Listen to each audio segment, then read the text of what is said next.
Hello and welcome back to Umineko. When last we left off, we had just finished the first night and the game was about to begin for real.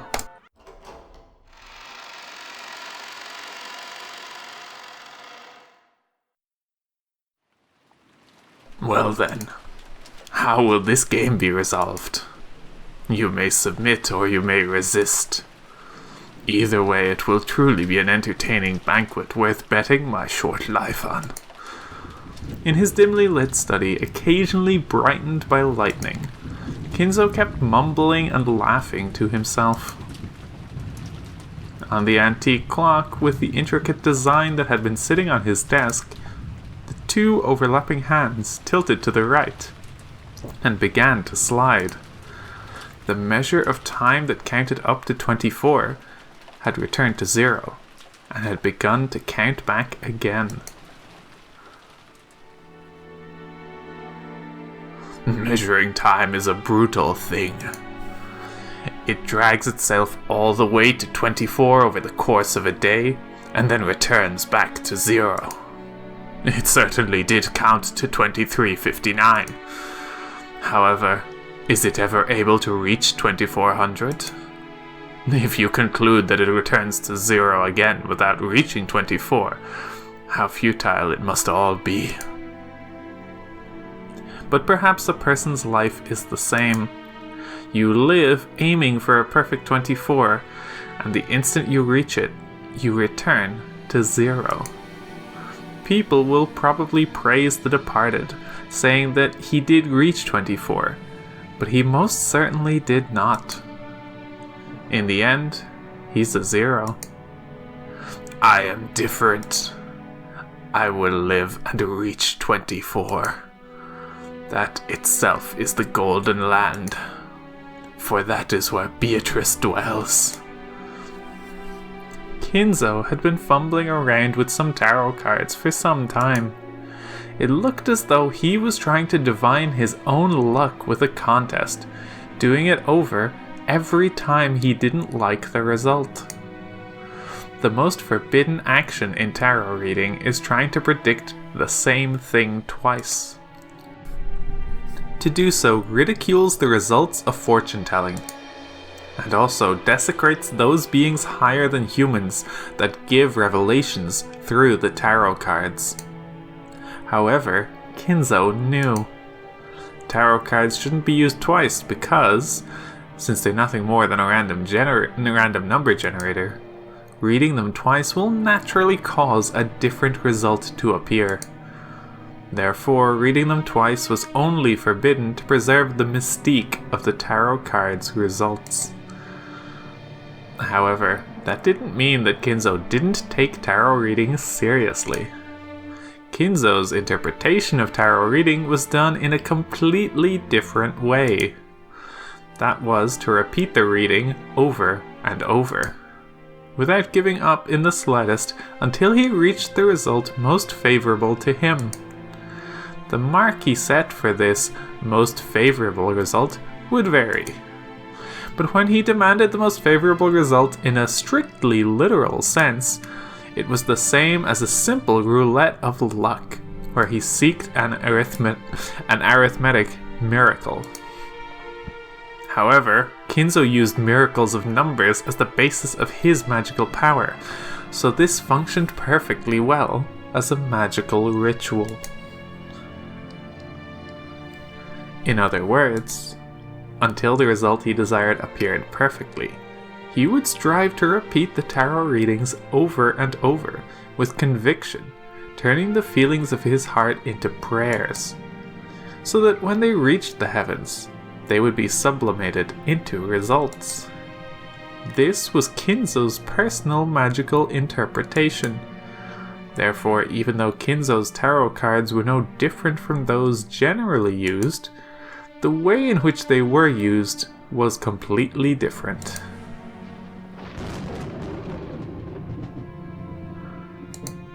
Tonight will not go as I thought. Kinzo stopped his hands for a second. He seemed not to be getting the results he wanted. On the contrary, bad cards that shouldn't show up so often appeared repeatedly, and continued to interfere with the miracle Kinzo wished for. Is that how it is? Kinzo seemed to have received some revelation that was different from normal, but judging by the unlucky cards scattered across his desk, it was difficult to imagine that the omen had been a good one. For a while, Kinzo closed his eyes tightly, pondering something. Then, as the thunder roared, he made up his mind about something, took the telephone receiver, and dialed. It is I. Is Genji there? An urgent matter has come up.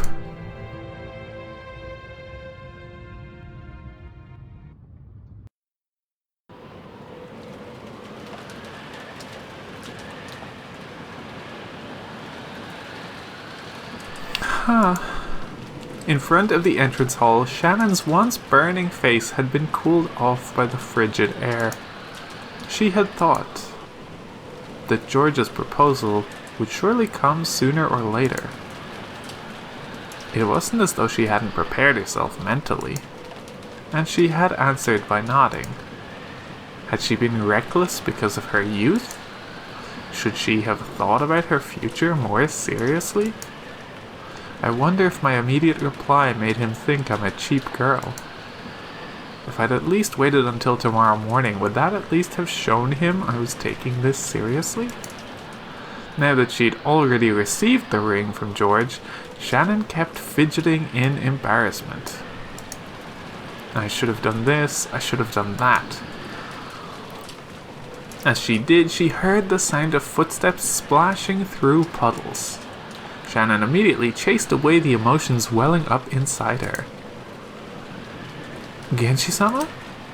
And Kanan-kun too? I'm sorry, I have to go back soon. She grew stiff, thinking she'd surely be scolded for spending too much time in her secret lovers' meeting with George. Shannon, the master told us to come to the study, saying it was urgent. Let us hurry. Huh? Yes, certainly. What in the world? He said he had a premonition of misfortune. How convenient for him, considering he's the one who started this ceremony. We will enter from the back so that Goda doesn't notice us. Hide your footsteps. Yes. Nisan, take care. You're so noisy. Kanan was especially good at hiding his footsteps. Just like a cat, he was able to suddenly be there without anyone noticing and leave in the same way. For example, even though he stepped in puddles, the sound he made was far smaller than that of the rain hitting them. Genji also had abilities of that kind. Or rather, those servants called furniture were supposed to be like that. Just like how desks and closets go unnoticed by members of the family. These servants also held it as a great virtue to just suddenly be there whenever they were needed. Compared to that, Shannon's footsteps still strongly asserted themselves. She was also trying to hide her footsteps, but compared to Kanan and Genji, well, you could say she was a little more boisterous. Eventually, they reached the back door, and the three of them entered the mansion.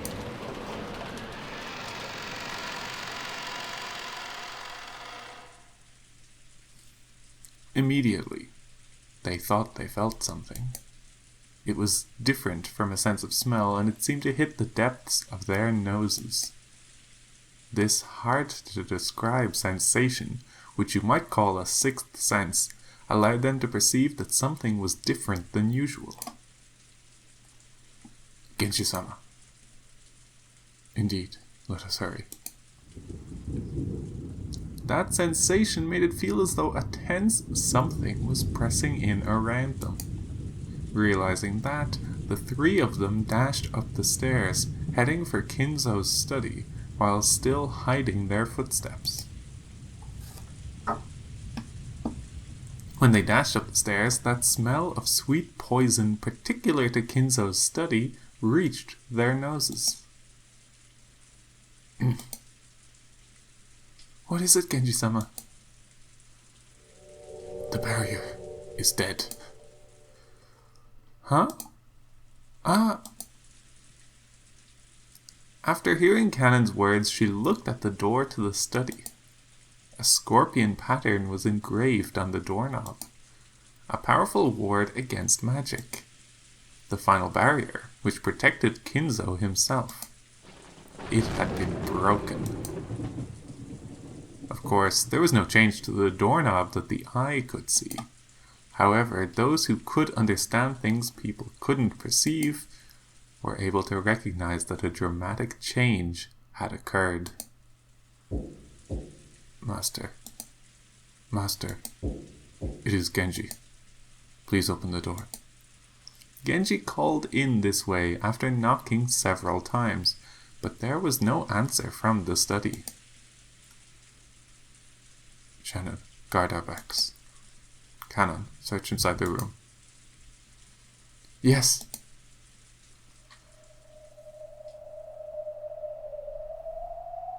Kanon put his ear against the door, searching for a presence inside the study. To protect the backs of the pair watching the door, Shannon faced the other way, ready for the unexpected. The master must be in here, but it's too quiet. Do you mean to say he's safe? No, it's too quiet. Could it possibly be? Master, excuse us about the door. Genji pulled a gold key out of his pocket. It was the only key to the study that existed, other than the one Kinzo held. He stuck it in the keyhole and turned it heavily. At first glance, that seemed to prove that it was a sturdy lock. However, now that the barrier had been destroyed, this door might as well have been left open from the viewpoint of anyone with magical power. The heavy sound just now meant that the door had now been opened, even for humans.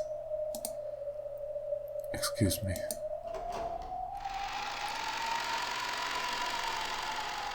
As Genji respectfully bowed his head, and Kanon's sense of tension grew tighter, and Shannon trembled, they entered the study. They immediately discovered Kinzo's figure. He was sitting on the reception sofa, so that his back faced them. Genji noticed the person sitting across from him, and again bowed deeply. Kanon also noticed that person. But he didn't bow his head. He stood in front of Shannon and spread out his arms, blocking the way to her. So without even seeing that person's face, Shannon already had a good idea who it was.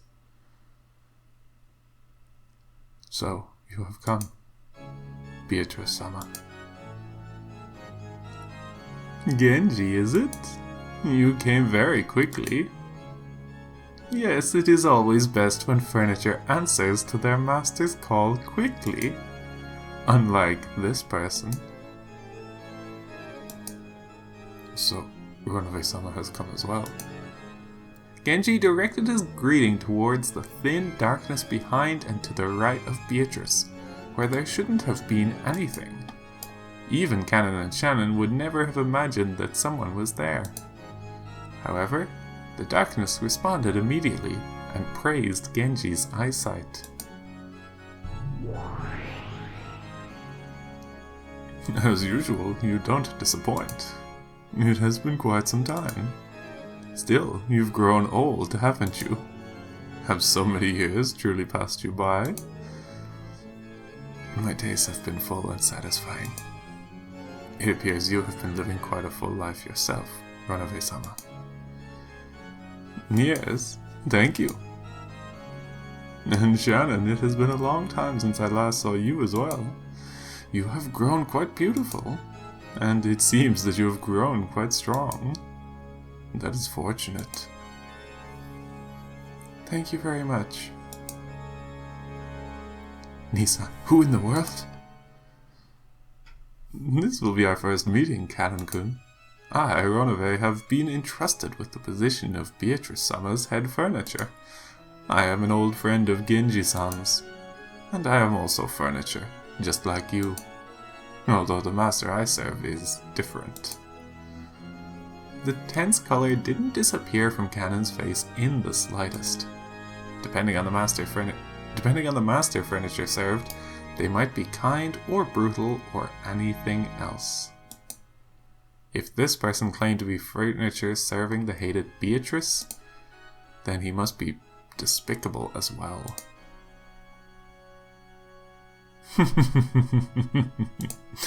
It seems I'm thoroughly despised.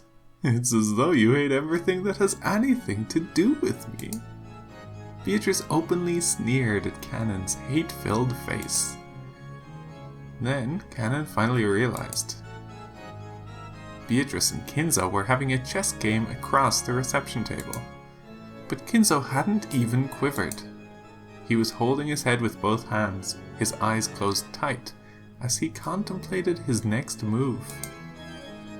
Or was he in anguish? Master, I have told Kinzo 2 things. There was good news and bad news. The good news is that he'll have the good fortune of being reunited with me before the ceremony ends. The bad news is that Kinzo has been selected as the very first sacrifice in the ceremony.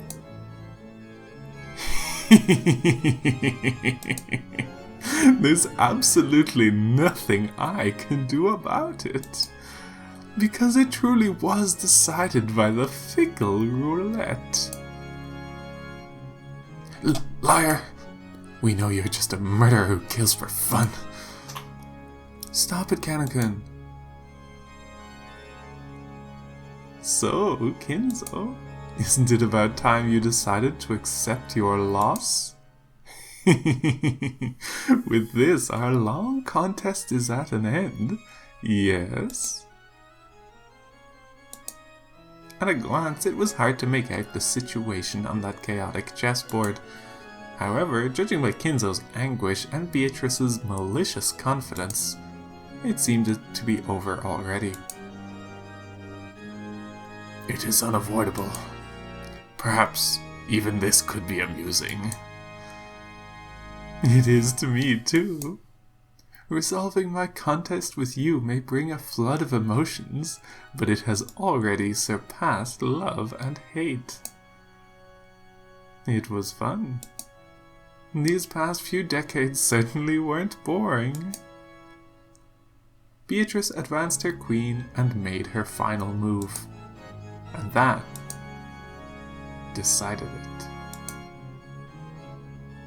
Checkmate.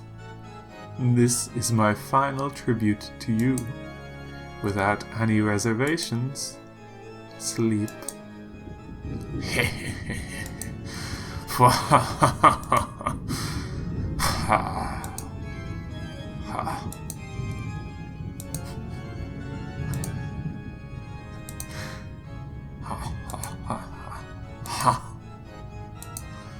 Kinzo suddenly stood up and laughed like an opera singer facing a full crowd and spreading his arms, as though he had succeeded in a century-long plan.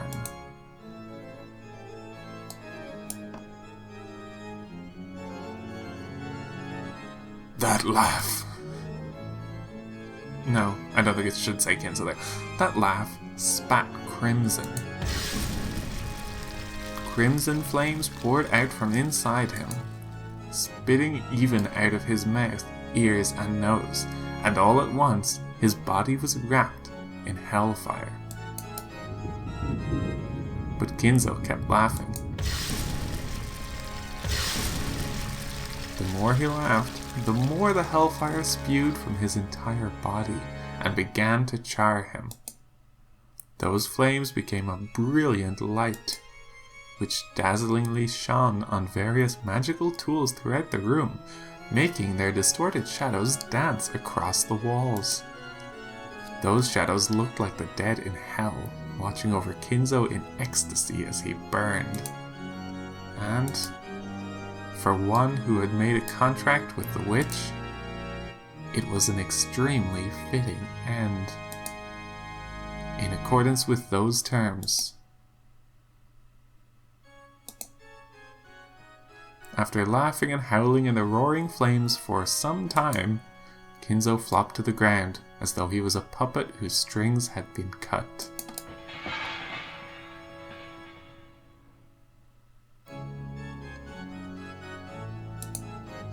Those incredible blazing flames disappeared as though he'd been completely burned up, and afterwards nothing remained but a festering and burnt corpse that one could hardly bear to look at.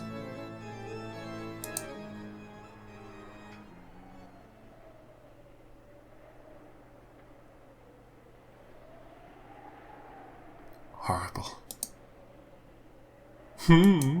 You should talk, as if you didn't think that was a fitting way for him to die. Why have you shown yourself? Do you have some business with us?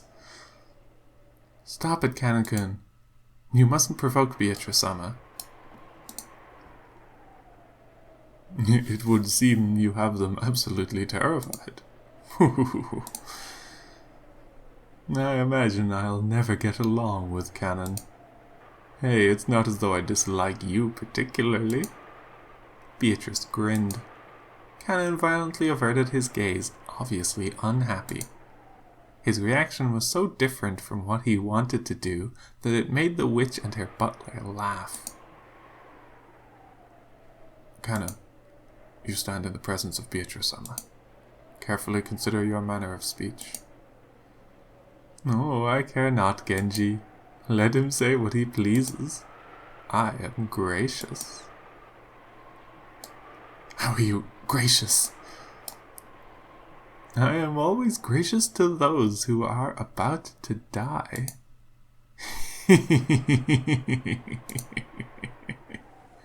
Kanan was taken aback by that creepy laughter. Beatrice wasn't here just to take Kinzo's life. The first Twilight required 6 sacrifices. Kinzo alone wasn't nearly enough, and they just casually walked in here.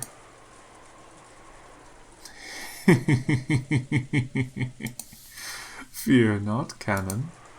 It isn't as though you'll be selected as sacrifices just because you came here.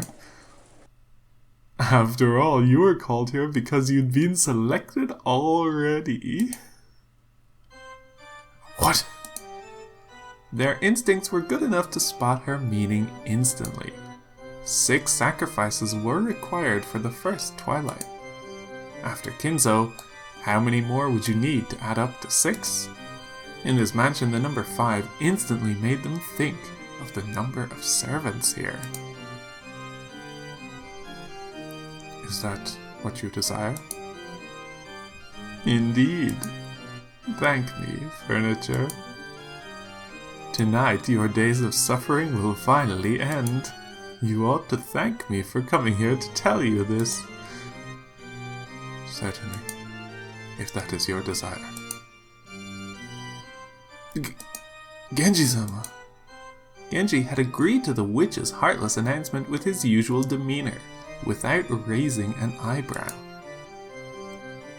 Now that the master is dead, Beatrice-sama is our master. Responding to her demands shall be our final duty. Shanna, Kanan, you have done well serving until today. That hard work is now over. As I expected of you, Genji. As your fellow furniture, I'm proud to have known you. Shanna, do you have any objections? No. I heard that George-sama gave you a ring. Do you still say that you have no regrets? Yes. That blessing was more than furniture deserves. Just receiving the ring has already satisfied my feelings. Shannon couldn't take quite as much of a philosophical view as Genji. There probably were regrets left in her heart. She probably wanted to spend a little more warm time with the person she cared for, George. But she released herself from that. She took a single deep breath, and a blank expression rose to her face. Very well. It does surprise me a tad to find that you've gained such composure, Shannon. It seems you too have taken a philosophical view as furniture. Won't you at least shed some bitter tears for not being able to spend a night with the man you love? What a boring woman. This feeling cannot be understood by the likes of you, Beatrice-sama. If you desire our lives, please accept them. We will solemnly carry out that duty. Very well. Excellently put. Just the type of person Beatrice-sama can't handle. She's been taking such a far-sighted view of things lately. I must have tormented her too much last time. Speaking of which, didn't I do the same to Battler? Am I still soft? Or is the way I corner them lacking? In any case, she's just no fun. However, it seems you will still entertain me, right? Canon? Canon-kun. Compared to the two who had taken a far-sighted approach, there was a painful anguish on Canon's face. Canon was still far too young to accept his demise after being told of it by a suddenly appearing witch. Canon, I hate boredom more than anything, and the fact that the other two have obediently accepted their deaths isn't amusing at all. So I hope you don't betray my expectations. Are you trying to make me your plaything? Canon realized that he was being provoked. However, no matter how furiously anger spurred him on, his opponent was a witch. He was furniture. He hadn't had a chance of victory from the very beginning. But the witch was expecting that he'd struggle in vain and writhe around, and was even looking forward to it. Just thinking about that was frustrating enough to get his blood boiling. Was disappointing the witch by refusing to exist, like the other two, the only way he could strike back at her?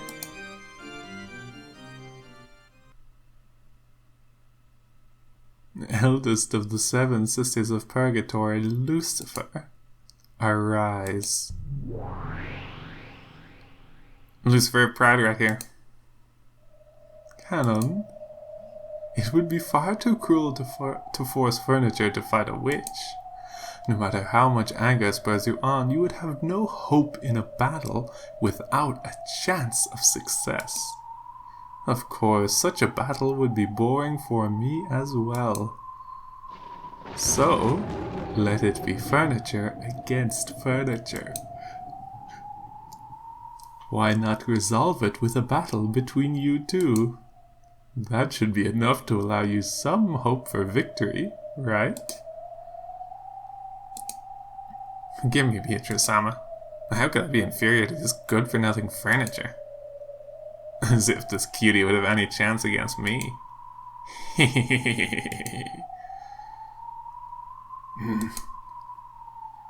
Prove that you can defeat my furniture, the 7 stakes of purgatory, if you manage to win through. Let us see. I will let you select the 5 who will escape becoming one of the 13 sacrifices. I will welcome the 5 you recommend into the Golden Land without any conditions. How about that? Canon understood that he was being provoked. However, the witch's offer was very tempting. By this point, Canon couldn't care less about this evil ceremony the witch and the rest were trying to carry out. On the contrary, it was much more important that he remain alive so that he could be invited to the Golden Land and have his wish granted by Beatrice there. You cried, saying you'd had enough of being furniture, right? I shall grant your desire. I shall give you that human body you wanted so much you cried yourself to sleep. What do you say? That way you and Jessica could be together, yes? Ooh, just perfect. You may recommend that Jessica and yourself be invited to the Golden Land. If you alone finding happiness isn't a satisfying solution for you, then you could add in Shannon and George, the ones she loves. If you're worried about duty, then you can also add Genji. Oh, that's 5 people. Isn't that enough, Canon? With this much of a reward? You won't let me get bored, will you? She's just playing with you. There is no need to listen to her. I don't like it. Are you okay with this, Nissan? Beatrice couldn't hide her evil smile at those words. I don't like it. I want to be happy. I've had enough of being furniture. I want to become human and have normal love. I want to know that the ocean is blue, like you. How young. I'm jealous. That's why I like the young ones. Oh, god damn it. That's why I like the young ones. Genji, Shannon, stay back. Canon, Lucifer, forward. As you command.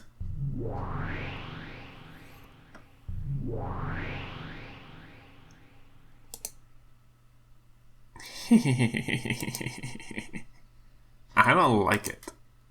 That way you look down on me, as if Beatrice-sama would be impossible, but with me at least you'd have a chance. I really don't like it. That was probably humiliating for Lucifer, but at the same time she was also happy that she was lucky enough to have this adorable prey all to herself. Come, furniture of the witch.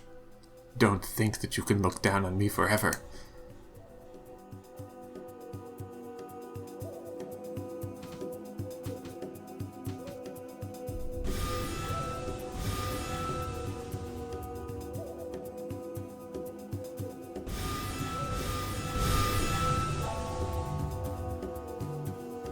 Yeah, the sprites are a little bit mispositioned.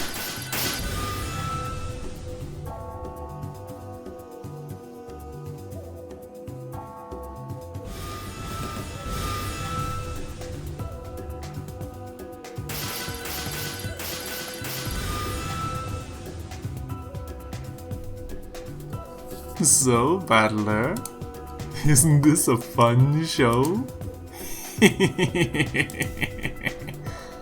Damn it! Another weird thing's happening. Like I'd ever believe in a magic battle.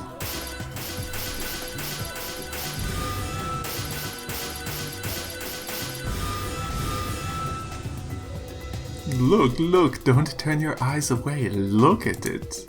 Look, look, look. It's magic, it's furniture. No matter how much you try to deny me and magic. Look, look, look, look, look. If you've got all this happening right in front of you, it'd be a waste to miss it, don't you think? Look, look, look. Just stop thinking. Magic exists. This is fantasy. Don't close your eyes. Look closely. Look, look, look, look. Damn it, damn it, damn it, damn it. I won't accept witches. I won't accept magic. But if it's being done right in the open like that, what am I supposed to say? Damn it, damn it. Come now, don't turn away. Look closely, okay? Magic exists. This is fantasy, so stop playing detective. I know your secret. You actually don't really like to think things through, right? Then just stop. Stop. Look, it's gotta be fantasy. Gotta be fantasy.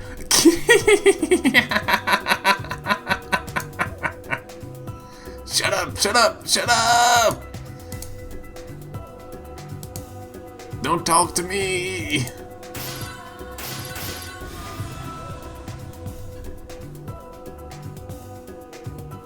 This guy's getting stubborn.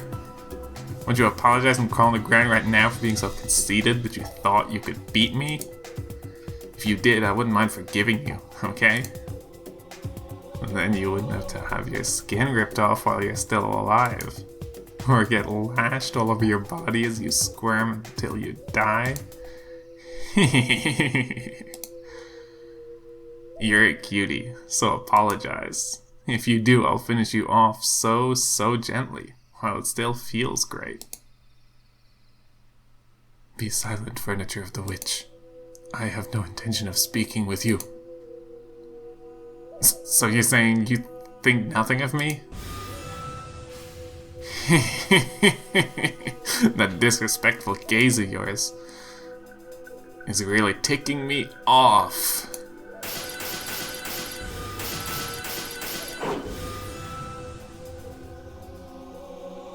Kanakun.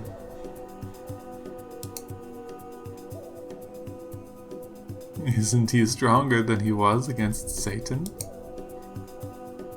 This is why humans are so frightening.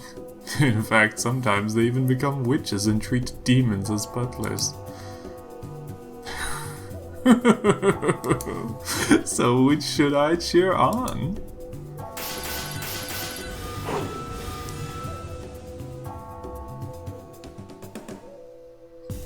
Are you saying this guy's on par with me? Don't look down on me. As long as you have that pride, you'll never defeat me.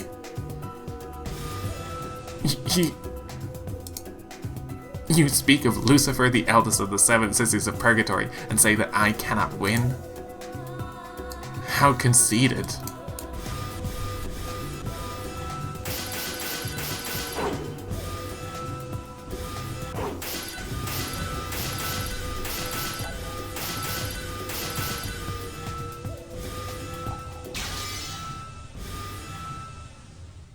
What? Canon was desperately trying to stay alive, and he had a strong desire to become human. But Lucifer didn't feel anything stronger than a slight desire to play. So that led to an inevitable result. It was a result that could be reached by the power of humans.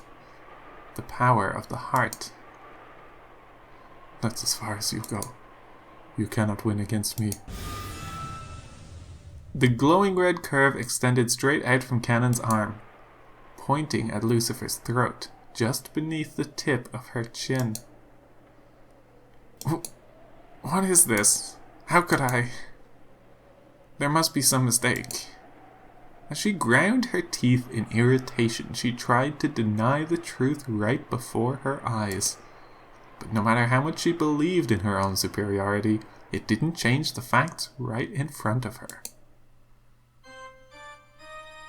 Oh, well done, Canon. Wonderful, you haven't bored me. How pitiful my furniture is compared to that.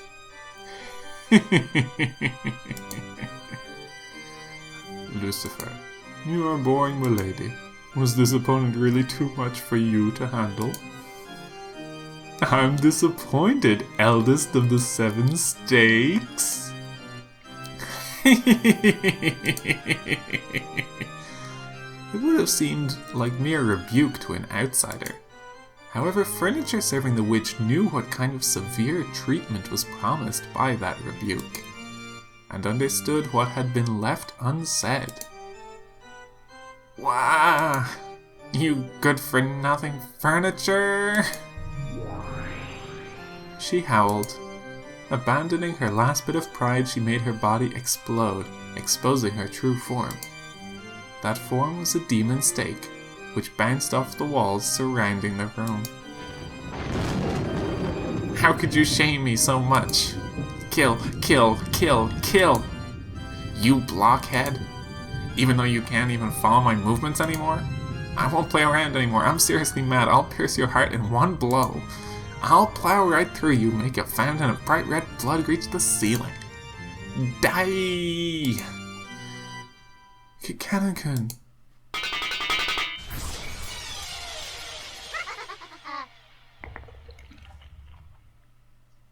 After flying about wildly for some time with a speed approaching the limits of what a human eye could follow, Lucifer flew at Kanon's heart.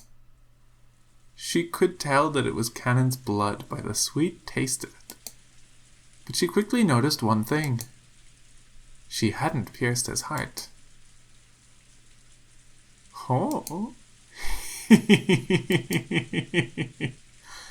This is why humans are frightening. Would you like some black tea? I am fine for now. This is so amusing I don't even need any. Kanan-kun.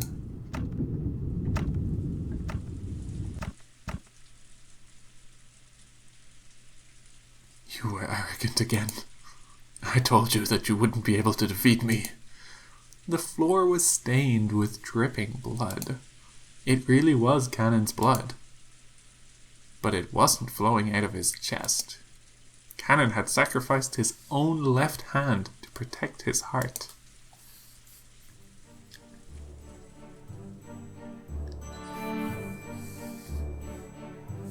Lucifer was arrogant.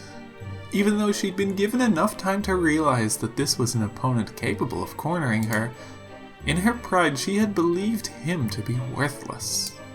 She had gotten careless. So, just as she had announced, she had aimed for his chest, trying to pierce his heart. Because she was arrogant, she hadn't even thought of aiming for somewhere other than the place she had announced. No, maybe she had thought about it a little. However, her pride would not allow her to aim for a different spot. After all, she was Lucifer of Pride. Kanon, withstanding the pain, grasped the demon stake sticking deep into his left hand strongly with his right hand, and pulled it out. When she heard the sound of breaking bones and even more blood dripping down, Shannon looked away reflexively. There was an air hole in the back of the pierced hand so big you could clearly see through to the other side. Kanon's face was filled with pain, but right now, he had won without a doubt. The demon stake he was gripping with his right hand turned back into Lucifer again, so that Kanon was now gripping exactly where her neck was. Gah! Gah!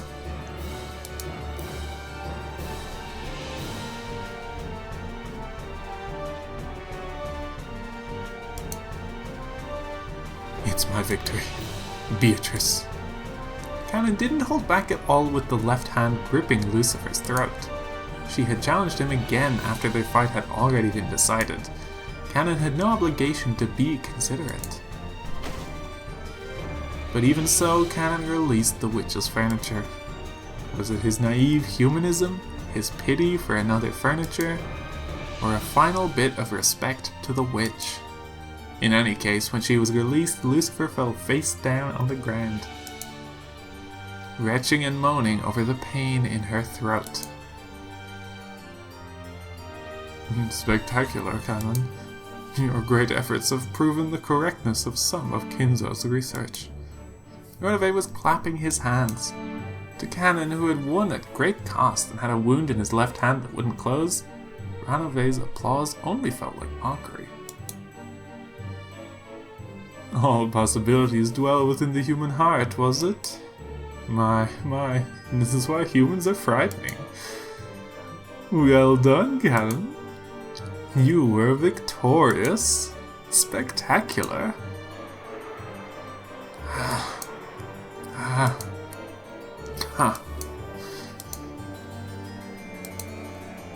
Are you okay? Kanon-kun. Shannon ran up to him and wrapped a handkerchief around his left hand, which was still spraying blood. That was incredible, Kanon. Truly incredible. Even I was hoping at least a little for an upset. That you didn't let me down makes you truly splendid furniture. I think better of you now. I honestly think better of you. You haven't forgotten that promise, right, Beatrice? Indeed. Of course I haven't forgotten. Witches and demons may be inhumane. However, we are much more noble than humans when it comes to keeping promises. I will not go back on my word. I guaranteed that if you won, I would give you the right to decide the 5 people who will escape becoming the 13 sacrifices. But Beatrice-sama, it's not like I've law.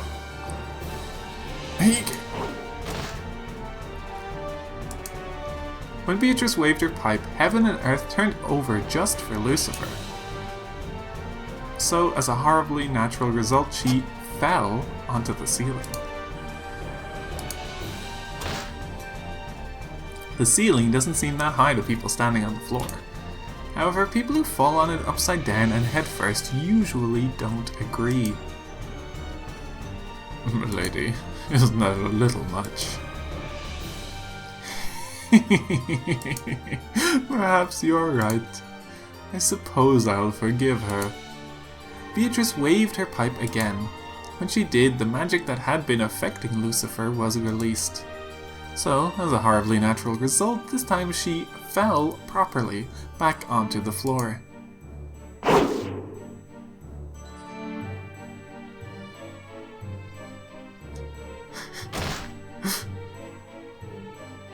I don't know if that was meant to be that slow. Ugh, Beatrice-sama, forgive me. What are you so afraid of? I have already forgiven you, haven't I?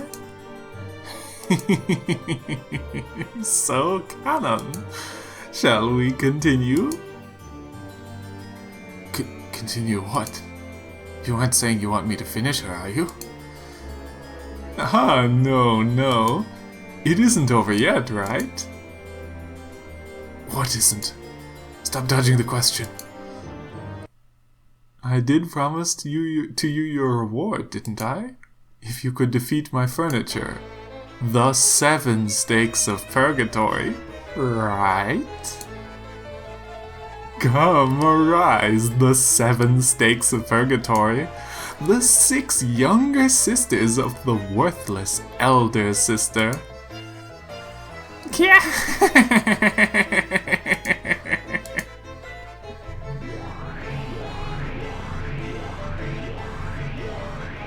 The air split with shrill laughter, and as a golden splash scattered about, the remaining 6 sisters of purgatory showed themselves. All the 7 sisters of purgatory were here, after Canon was able to defeat one only by sacrificing his left arm.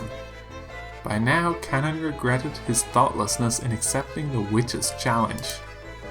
He had been foolish to assume that a game against a witch would be on an even footing. Lame. Oni-sama, why are you crawling on the floor? You people.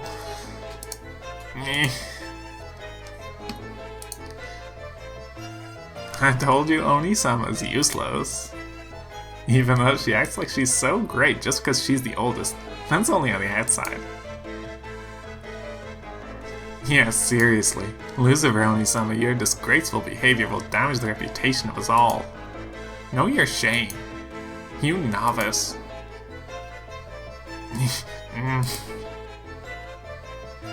Kanon-kun, that was totally awesome. But don't get cocky, okay? Lucifer Oni-sama brags all the time, but she's no big deal compared to the rest of us sisters. That's why I'm always saying Lucifer and me shouldn't do anything. Just let her keep bragging all the time. After all, those of us with talent can handle all the tough jobs.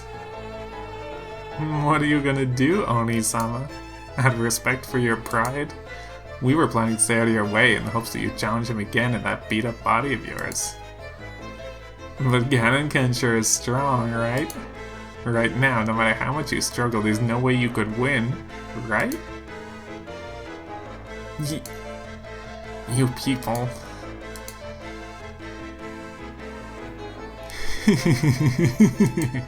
My, you sisters are always so lively. Is this any time to fight amongst yourselves? It's only together that you're the 7 stakes of purgatory, correct? Now play nice and execute the tasks I give you. And swiftly, okay? Hey, Lucifer Oni-sama, if you want to borrow the power of your little sisters, then say it, okay?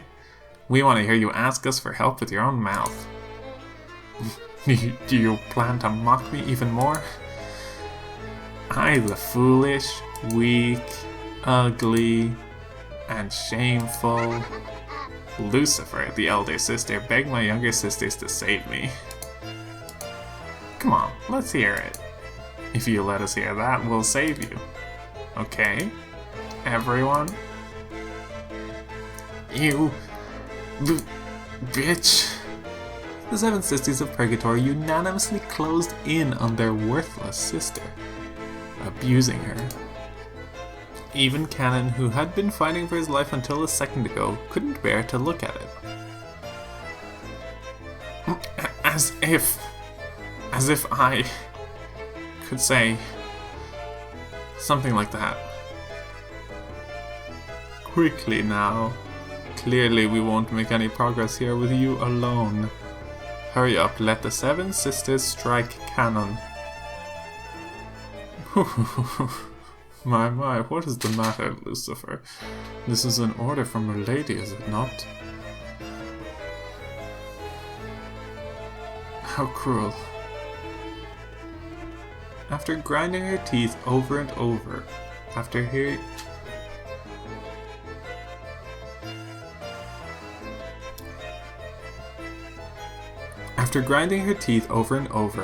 hearing her sister's curses, Lucifer trembled all over and answered her sister's request. I, the foolish, weak, ugly, and shameful, and shameful Lucifer, the eldest sister, beg. Wah! Wah!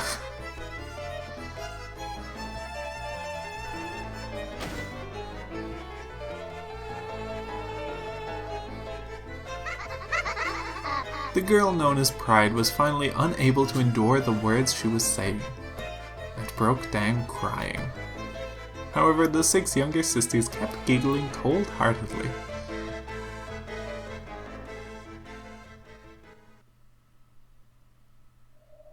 Wait a sec. Don't try to trick us by crying. You haven't finished saying it. That should be enough. Come, sisters, let us display our power. I won't be satisfied till I hear the whole thing, okay? Come on, Oni-sama, keep going. That's enough. Come on, this shame affects us all. We won't let them leave here alive. Okay, how should we play with this pitiful furniture? Any wonderful plans? Yes. BL's thinks 7 of us should get along and split Canon up between us. Good idea. That way all of the sisters can get along.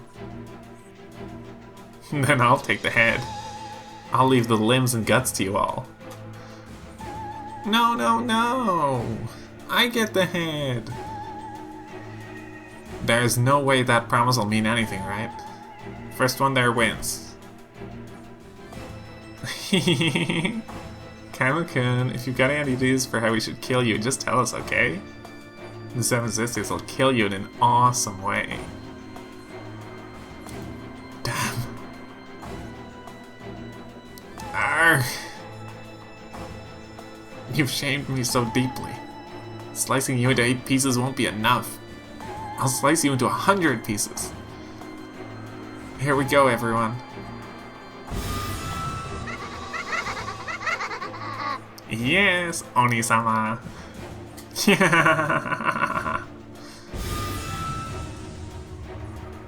The 7 of them burst at once. They had no intention of playing or boasting. This time they would genuinely follow their master's order. Take Kanon down swiftly. The 7 sisters jumped around the room faster than the eye could see, examining how they could best kill Kanon. They tortured Kanon with their cruel giggles, sometimes making a close pass at him. They kept scraping his arms, shoulders, and cheeks, gradually carving red letters into his body. At that moment, Shannon dashed up behind him, holding on to him so that she blocked the way to his body at least a little.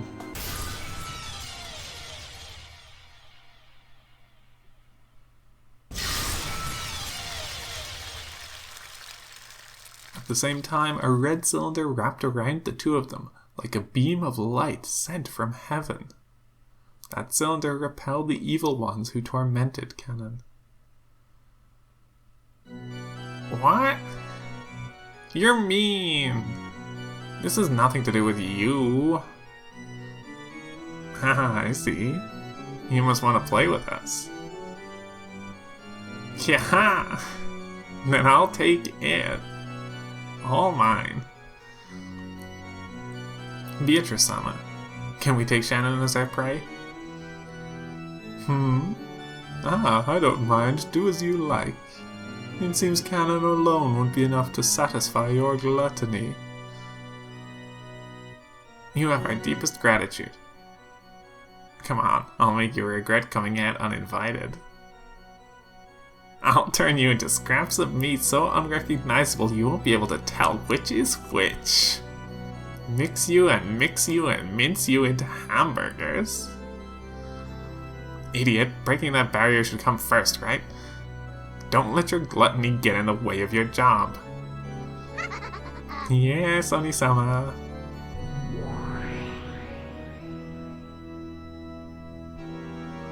As a horribly natural first action, the 7 sisters began to destroy the barrier Shannon had created. Shannon's barrier certainly was strong. It was powerful enough to impress even Beatrice. With its strength, frail furniture would turn to dust just by touching it. And it was firm, like a tree with deep roots. But no matter how big a tree gets, it will eventually surrender to a saw or a hatchet. For the 7 sisters, chopping down Shannon's barrier would be annoying, but not impossible.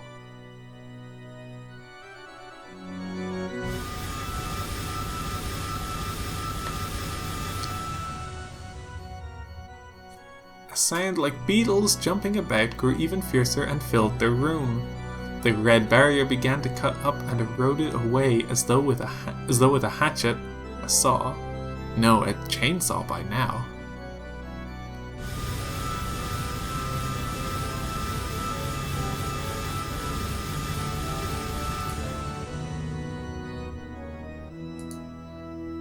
How foolish. Even though you must know that your barrier can't fully protect you from these girls. Why? Because I couldn't overlook it. As Shannon covered Kanon, who was already at his limits, sprawled on the floor, she spoke back resolutely. If you hadn't barged in uninvited, I would have given you... If you hadn't barged in uninvited, I would have given you a death-like sleep. Why have you gone to all the trouble of exposing yourself before the 7 sisters? Not all deaths are the same. A cruel death will cause you far more anguish than merely dying.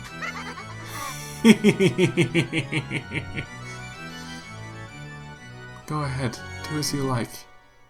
Just as you always do what you want, I did what I wanted.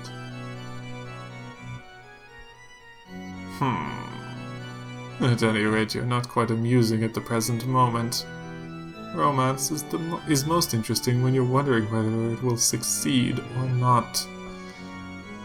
Once it does succeed, a woman is like salmon who has finished laying its eggs. I have already tired of you. Thank you. No words from a witch would make me happier.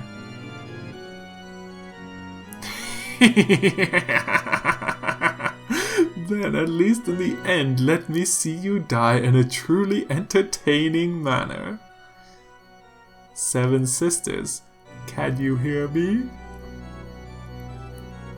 Kill Shannon in a way that shows me the limits of brutality. Shannon. My apologies. In the end, I wasn't able to reach your level, Genji-sama. You're an idiot, Nissan. If you'd just let me be, then you might not have had to meet a horrible end. No, it's fine. I received a ring from George-sama and lived as a woman. I have protected you and lived as a sister. With this, my life is complete, with no regrets. Yeah, you're pissing me off. That philosophical take really is irritating. Like I said, your furniture, you don't even smell like a human. Look at me, I am a human. Don't spout off philosophical crap like you're more complete than I am, you furniture. How ugly. Are those regrets what you truly are? They aren't regrets. This is called living. What's this about not minding if you die just because you were given a ring? I can't understand it. It's incomprehensible, disappointing, outrageous, stunning, and it's all useless. Lady, perhaps you're acting a tad undignified. Shut up, furniture. Shannon, do you think I'll let you die so easily? Now's the time to bite your tongue. How pitiful. If you can see yourself reflected in my eyes, then shudder at your own ugliness. Fear not. Once I've crushed you up, you'll be much more ugly even while you still live. At that time, Genji softly entered the red barrier. Perhaps that barrier didn't block those without ill intent. Then, Genji gently held her from behind and covered her eyes with his red hand. Genji-sama, you've already done enough. Go to sleep before me. Yes. Thank you very much, Genji-sama. Indeed. After that, Genji softly pressed his left hand near her collarbone. As he did, emanating from that area, a crimson stain gently spread out.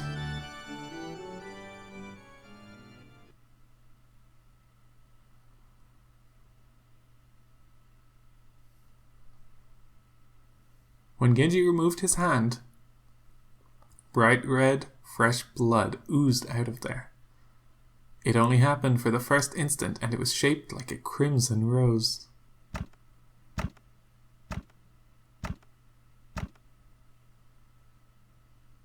And when he removed his right hand covering her face, there was a peaceful expression there, as though she was sleeping. Then she fell softly, silently, and slept.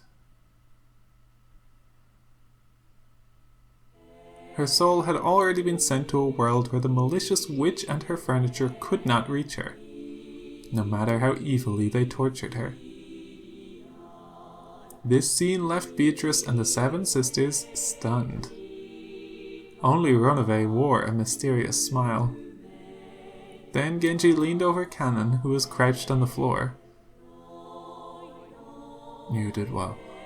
You should sleep now too.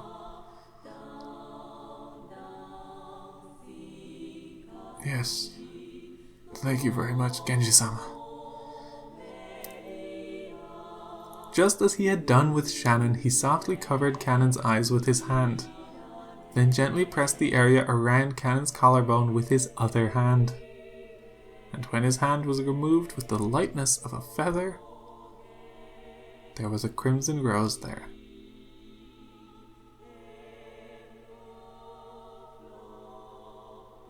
But that rose shape quickly turned into the stain of bright red blood pouring out. What is that? What a boring person. Even though it's fun to poke the balloon of life with a needle so that it forcefully explodes. Spectacular, Genji. You truly are furniture. Thank you very much. Well then, Beatrice-sama, Runavé-sama. With this as my final task, allow me to rest. Damn you, snatching away my fun. Why don't I take all the thrashing and mashing I wanted to do to them, and give it to you instead? Beatrice faced him with an unsatisfied expression, but Runavé spoke quietly to Genji with a soothing smile. You have worked hard. You are my greatest servant. As a final gift, I shall bestow upon you a peaceful sleep befitting for all the labors you have performed. What? Wait, it's not your place to... When Runavé snapped his fingers, Genji slumped to the floor like a puppet with its strings cut. Suddenly, and yet gently, he crumpled, falling into a sleep that no witch could call him back from. It was as filled with kindness as the sleep he had given Shannon and Kanon.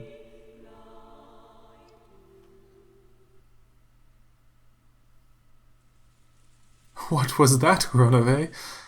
What a boring anticlimax. Are you not a mighty great witch, milady? What happened here is hardly worthy of your concern. It isn't like you to let the provocation of someone like Shannon get to you.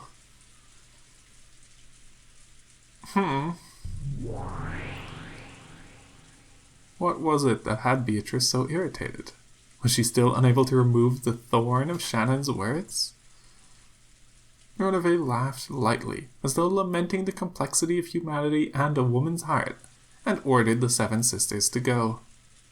After all, there were still 2 sacrifices left for the first Twilight. The seven sisters disappeared in ecstasy.